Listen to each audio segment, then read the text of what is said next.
Hello，大家好，这一集我们讲的主题是美国的感恩节。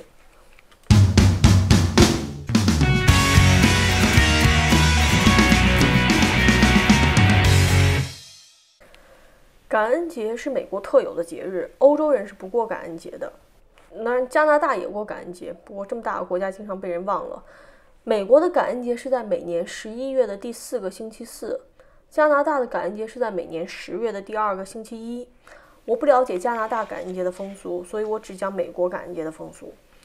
上一期关于万圣节的片子，我的观众说我没有包含万圣节的历史，所以这次感恩节的片子我一定要好好讲讲感恩节的历史，因为这个节日确实是一个很有历史意义的节日。感恩节连同圣诞节和新年这3个节日合起来叫做 Holiday Season， 就一个季度都是过节。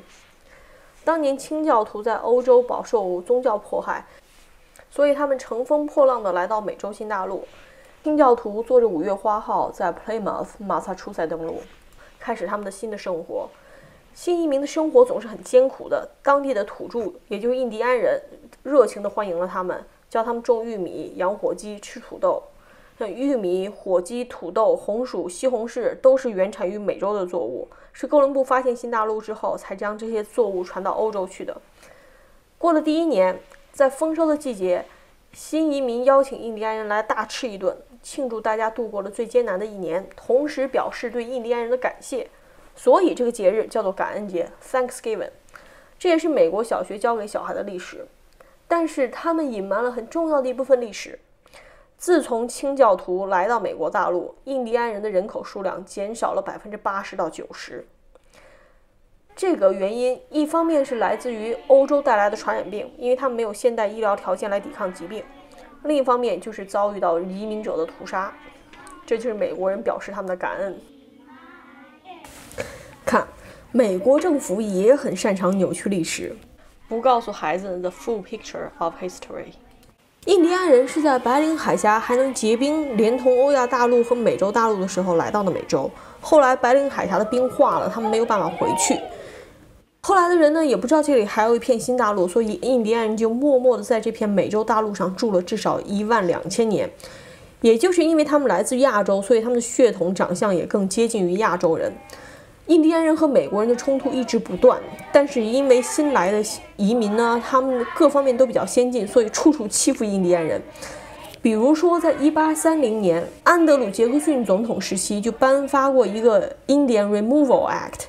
就是印第安人迁移法案，相当于19世纪的强行拆迁，让所有的印第安人都搬到密西西比河西岸去。而且是在这个法案通过之后，他们才去和印第安族长谈判，表面上还要装作是印第安人自愿拆迁。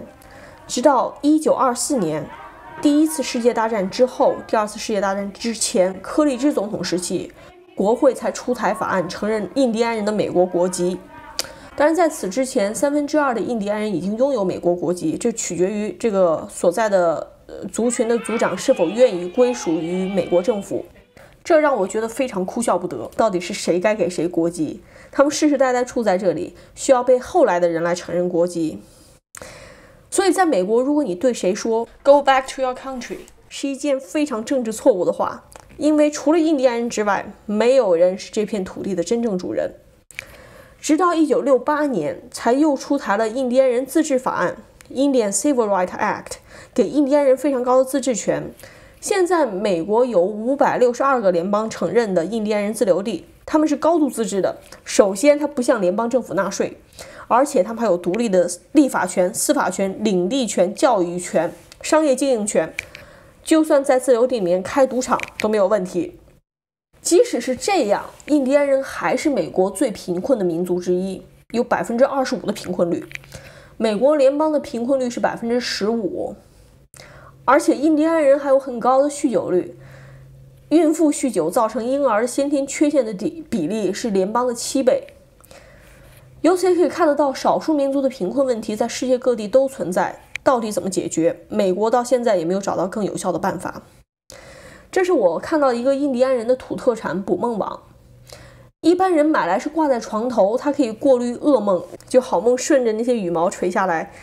这是我第一次看到人挂在车上做装饰，这种东西就是个旅游纪念品。如果你去印第安人自留地旅行的话，到处都有卖的，卖的还挺贵的。